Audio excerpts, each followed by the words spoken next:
नमस्कार, मैं हूं प्रशांत द्विवेदी। S7 के संवाद कार्यक्रम में आपका बहुत बहुत स्वागत है। आज हमारे साथ में कांग्रेस के वरिष्ठ नेता अनिल शास्त्री जी मौजूद हैं, जिनसे हम संवाद के तहत खास बातचीत करेंगे। सर, बहुत बहुत स्वागत है आपका हमारे खास कार्यक्रम संवाद में। धन्यवाद धन्यवाद। सर, सबसे पहला सवाल, आप भारत के द्वितीय पूर्व प्रधानमंत्री श्री लाल बहादुर शास्त्री के पुत्र हैं।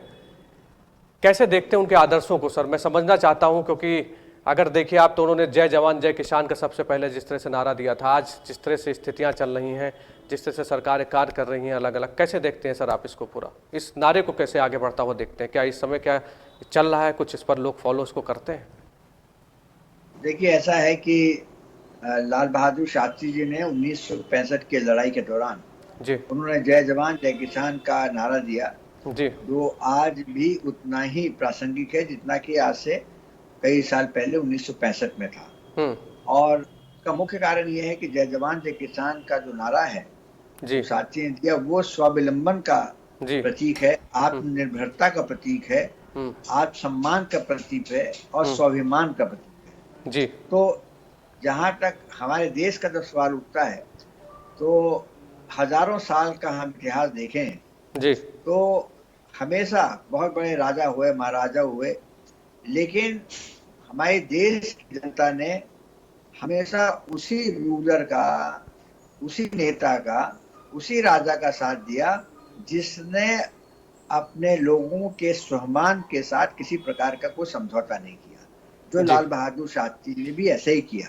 जी जब अमेरिका ने लड़ाई बंद कर देने के लिए उनसे आग्रह किया और ये भी साथ में धमकी दी कि अगर लड़ाई आप पाकिस्तान के खिलाफ बंद नहीं करेंगे तो हम आपको गेहूं देना बंद कर देंगे, क्योंकि उस समय गेहूं आयात होता था अमेरिका से। जी लाल बहादुर शास्त्री जी ने उस समय देशवासियों का आह्वान किया कि हम हफ्ते में एक समय भोजन नहीं करेंगे, लेकिन अमेरिका के सामने हम खाने के लिए हाथ नहीं फैलाएंगे। जी तो और सारे देश ने उनकी इस अपील को माना।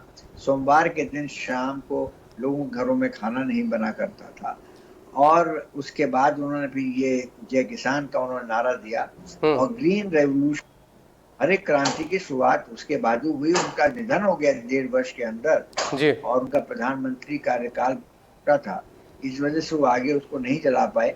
लेकिन साथ साथ जो जवान का नारा है, वो भी उन्होंने ये उस समय एहसास किया कि हमारे देश को सुरक्षित रखने के लिए, हमारी देश की एकता और अखंडता को बनाए रखने के लिए हमें हमेशा जवानों के प्रति अपनी पूरी कटिबद्धता और सम्मान पूर्वक जी एक रवैया रखना चाहिए। इसीलिए उन्होंने जय जवान और जय किसान का नारा दिया, जो आज भी लोगों के कानों में गूंजता है। और आज भी अगर जब लोग जय जवान जय किसान, किसी बच्चे से भी पूछें कि जय जवान जय किसान का नारा किसने दिया, तो सीधे लाल बहादुर शास्त्री का नाम। सर, मुझे बताइए कि बहुत सारी स्मरण में उनकी यादें होंगी, क्योंकि आप उनके पुत्र के तौर पे हैं। कैसे देखते हैं जो इस समय का भारत है, अगर वो होते तो किस तरह से, मतलब एक उनकी क्या सोच थी, मैं समझना चाहता हूं आपको, क्योंकि आप जिस तरह से आप उनको समझते थे, मैं इस बात को जानना चाहता हूं आपसे सर। देखिए, एक तो सबसे बड़ी बात मैं समझता हूँ जो जी को तो हमेशा खटकती थी जी कि हमारे समाज में, देश में, ब्यूरोक्रेसी में जो भ्रष्टाचार है वो खत्म होना चाहिए, कम से कम होना चाहिए, और खत्म बिल्कुल समाप्त नहीं हो सकता है। इसलिए उन्होंने सीबीसी की उस समय उन्होंने कॉन्स्टिट्यूट किया, उसको गठित किया, सेंट्रल विजिलेंस कमीशन। ये लाल बहादुर शास्त्री जी की देन है। CBI, central bureau of investigation, भी शास्त्री जी की देन है। और पहला एडमिनिस्ट्रेटिव रिफॉर्म्स कमीशन भी कॉन्स्टिट्यूट किया गया, उसका भी गठन हुआ लाल बहादुर शास्त्री जी के प्रधानमंत्री काल में, और उस समय के उसके अध्यक्ष थे जी डॉक्टर मोरारजी देसाई। जी और उसके बाद फिर यूपीए सरकार में भी एडमिनिस्ट्रेटिव रिफॉर्म्स कमीशन बनाई गई डॉक्टर मनमोहन सिंह द्वारा। तो उनका हमेशा से ये रहता था कि अगर देश की सेवा करनी है, चाहे वो अधिकारी हो, चाहे वो राजनेता हो, चाहे वो कोई कार्यकर्ता हो, किसी भी क्षेत्र में हो, ईमानदारी से काम करना चाहिए। और मेरा ऐसा मानना है कि अगर शास्त्री जी एक गरीब परिवार में जन्म लेने के बावजूद वो देश के प्रधानमंत्री बने, तो मुख्य कारण ये था कि उन्होंने हमेशा जो भी कार्य अपने हाथ में लिया बड़ी ईमानदारी से किया। ईमानदारी से केवल उनका मतलब ये नहीं था कि आपने घूस नहीं ली तो आप ईमानदार हो गए, जी। लेकिन अगर वो तो ईमानदार है ही, हम्म। आपने अगर पैसे नहीं लिए, आपने भाई नहीं, तो ईमानदार है, हम्म। लेकिन समाज के प्रति, देश के प्रति आपकी कितनी ईमानदारी है, कितनी कटिबद्धता है, कितनी प्रतिबद्धता है, हम्म। वो भी एक ईमानदार व्यक्ति। तो साथी जी का ऐसा मानना था कि जिसको इंटेलेक्चुअल ऑनेस्टी और पर्सनल ऑनेस्टी कहते हैं, वो हमेशा जोर देते थे। और मेरा ऐसा मानना है, हालांकि ये बात बिल्कुल काल्पनिक है, जी। लेकिन आपने क्योंकि ये प्रश्न किया है, तो जितना मेरा निधन हुआ जब मैं 16 वर्ष का था, हम्म। तो 16 वर्षों में मैंने देखा कि आज अगर साथी जीवित होते तो जो भ्रष्टाचार पूरे देश में फैला हुआ है चारों तरफ, हम्म। इसमें जरूर कमी हो सकती थी। खत्म होता है ये तो नहीं कोई गारंटी ले सकता है, खत्म जी। हो भी नहीं सकता, लेकिन इनमें काफी हद तक कमी हो जाती। और इसीलिए उन्होंने एडमिनिस्ट्रेटिव रिफॉर्म्स कमीशन का गठन किया था, हम्म। लेकिन उसकी जब रिपोर्ट आई उस पर कोई कार्रवाई नहीं हुई, हम्म। उसका क्रियान्वयन नहीं हुआ, हम्म। और इसके वजह से वो एक बंद बस्ते में पड़ी रह गई। हम्म। तो देखिए, कहने का मतलब एक साथी जी चाहते थे कि सारी पार्टीज को पैसे की आवश्यकता पड़ती है, ठीक है, जी। आपको कंपनी देते सीधे तरीके से देना चाहिए और बैंकों में पैसा आना चाहिए, हम्म। लेकिन जो एक आम आदमी है हम्म। उसका उसको अगर पासपोर्ट बनवाने जाना है जी। या उसको राशन कार्ड बनवाने जाना है, जी। तो उसको घूस देने की आवश्यकता ना पड़े। उनका हम्म। हमेशा ये ध्यान रहता था कि हम्म। जो आम आदमी, वो भी आम आदमी थे, हम्म। तो साधारण एक हमारे देश का नागरिक है, हम्म। उसको किसी प्रकार की कठिनाई नहीं होनी चाहिए। हम्म। और उसपे हमेशा वो कहते थे कि जो हमारे देश के कानून हैं जी। उनमें मूल परिवर्तन नहीं हुआ। जी। जो भी संशोधन हुए, हम्म। वो संशोधन केवल 10% हुआ, बाकी 90% हम्म। वो कानून वही चले आ रहे हैं जो अंग्रेजों ने बनाए थे भारत पे हम्म। राज करने के लिए। हम्म। नानी पालकी वाला एक बहुत बड़े वकील थे, हम सब जानते हैं, हम्म। और वहां पे मुंबई में वो एक लेक्चर दे रहे थे, जी। और उस लेक्चर में उन्होंने कहा कि हम्म। हमारे देश के कानून ऐसे कानून हैं कि हम्म। कोई भी भारत का नागरिक जब सुबह अपने घर से निकलता है और 10 बार और शाम को लौटता है, तो कम से कम 10 बार उन हम्म। कानूनों का वो उल्लंघन कर देता है, अपने देश के कानून का। हम्म। हम्म। यानी कि तात्पर्य ये है, हम्म। जो पालकी वाला जी ने कहा वही चीज लाल बहादुर शास्त्री जी ने कहा हम्म। कि हमारे देश के कानून अंग्रेजों ने बनाए थे, हम्म। अंग्रेज भारत पे शासन करने के लिए, हम्म। और वो आज की परिस्थितियों में, आज की स्थिति में वो व्यवहारिक नहीं है, हम्म। हम्म। प्रैक्टिकल नहीं। जी। कानून को थोड़ा मूल मूल परिवर्तन, मूल संशोधन हम्म। कानून का जो होना चाहिए वो अगर हो जाए, हम्म। जिससे कि लोगों को अब जैसे अब कई चीजें ऑनलाइन हो रही हैं, हम्म। इससे कोई ये जरूरी है, ये बिल्कुल मैं मानता हूँ कि हम्म। इससे थोड़ा बहुत फर्क पड़ा है, पड़ेगा भी, जी। क्योंकि जहाँ आपको घर बैठे अगर पासपोर्ट आपको अप्लाई करने की वहाँ आवश्यकता नहीं है, जी। राशन कार्ड की जाने की आवश्यकता नहीं है, जी। जी। लेकिन तब भी अभी आम जो साधारण हमारे देश का नागरिक है, जी। तो अभी भी दिक्कत हो रही है, हम्म। और उसको भ्रष्टाचार का सामना कहीं ना कहीं करना पड़ता है। कोई मकान बनवाता है, कोई मिडिल जी। क्लास व्यक्ति, जी। Middle class family, lower middle class family, तो हम्म। कंप्लीशन सर्टिफिकेट के लिए उसको पैसे देने पड़ते हैं। हम्म। हम्म। कंप्लीशन सर्टिफिकेट को पैसे देने पड़ते हैं। वो हम्म। डायरेक्ट नहीं देता है, अपने आर्किटेक्ट के माध्यम से देता है, कॉन्ट्रैक्टर के माध्यम से देता है, लेकिन हम्म। देने पड़ते हैं। ऐसा क्यों? शास्त्री जी अगर होते तो हम्म। इसमें जरूर कमी आती। अच्छा सर, चलिए पार्टी की बात करते हैं। अभी आपने हाल में एक बयान दिया था, उसमें आपने कहा था कि कांग्रेस में कुछ कमियां हैं। आपने कहा था कि जो बाहर से नेता आते हैं वो बड़े नेताओं से मुलाकात नहीं कर पाते, तो ये खामियां जो थी उसके बारे में कुछ मुझे बताइए सर, कि आपका जो बयान आया था किस लिए आया था सामने? देखिए, कांग्रेस पार्टी सबसे पुरानी पार्टी है, जी। और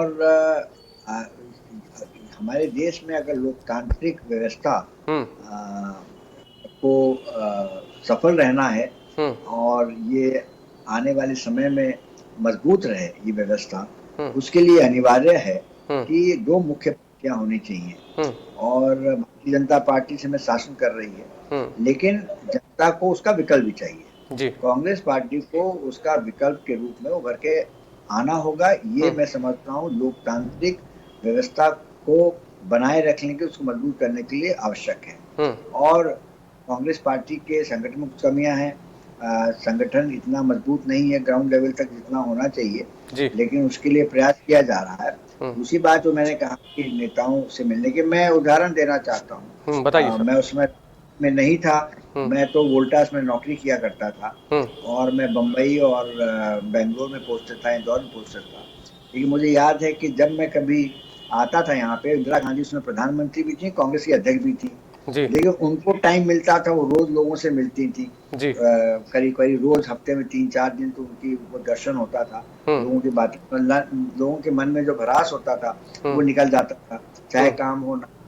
तो उनको नफ्स का भी आइडिया होता था, पता चलता था कि इस समय हमारे देश में क्या चल रहा है। मुझसे भी अगर मिलती थी तो शायद जानना चाहती थी कि कॉर्पोरेट वर्ल्ड में या वोल्टास का एक ऑफिसर, तो उसमें बहुत छोटा था मैं, एक जूनियर ऑफिसर के मन में क्या चल रहा है, क्या साधारण व्यक्तियों की दिक्कतें हैं। तो इस तरह से उनको पूरा फीडबैक मिलता था। तो मैंने सिर्फ ये कहा कि वो आज वो स्थिति नहीं है। अगर कोई भी कांग्रेस का कार्यकर्ता या कांग्रेस का जिला अध्यक्ष या प्रदेश कांग्रेस कमेटी का अध्यक्ष अगर कहीं से बाहर से आता है और अगर वो यहाँ पे किसी राजनेता सीनियर लीडर से मिलना चाहता है तो इतना आसान नहीं है, चाहे वो जनरल सेक्रेटरी हो, चाहे और कोई बड़ा नेता हो।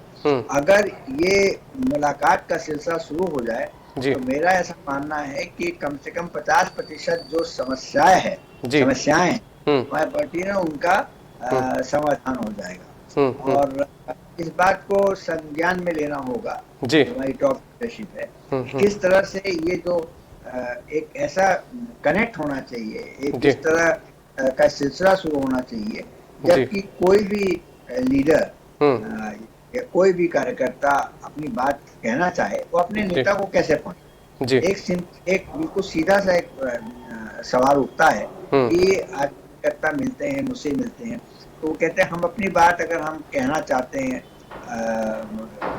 किसी भी सीनियर लीडर से, हम अपनी बात कैसे पहुंचाएं वहां तक। बिल्कुल ठीक बात है। चिट्ठी से पहुंचा सकते हैं, लेकिन चिट्ठी इतनी आती है उसका वो ध्यान नहीं देता है। वर्कर को तभी तसल्ली होती है जब एक बार वो फेस टू फेस अपने लीडर से मिल लेता है, यहाँ पे अपनी बात कह देता है, कह के चला जाता है, वो संतोष हो जाता है। ये मैं समझता हूँ बहुत आवश्यक। देखिए सर, बहुत बढ़िया बात आपने कही। मैं इसी से जुड़ा एक किस्सा भी सुनाना चाहता हूँ आपको। बताइए सर, बताइए। शास्त्री जी उस समय होम मिनिस्टर थे हमारे देश के, और जवाहरलाल नेहरू जी प्रधानमंत्री थे। और वहाँ केरल में एक कोई राजनीतिक समस्या हुई, पॉलिटिकल प्रॉब्लम थी, तो शास्त्री जी को पंडित नेहरू ने भेजा वहाँ पे। और पंडित जी ने करीब शाम को 8-9 बजे फोन करके पूछा कि भाई सब मैटर जो है, वो मामला जो है वो उसका सब समाधान निकला, सुलटा कि नहीं। उन्होंने कहा मैं आपको सुबह बताऊंगा। और वहाँ पे सैकड़ों की तादाद में, केरला में, त्रिवेंद्रम में, वहाँ पे सैकड़ों की तादाद में वर्कर जो है वो सर्किट हाउस में, जो सर्किट हाउस सरकारी सर्किट हाउस था, वहाँ पे वेट कर रहे। शास्त्री जी उनसे रात भर मिलते रहे। अच्छा, रात भर मिलते रहे, सुबह 7 बजे तक मिलते रहे।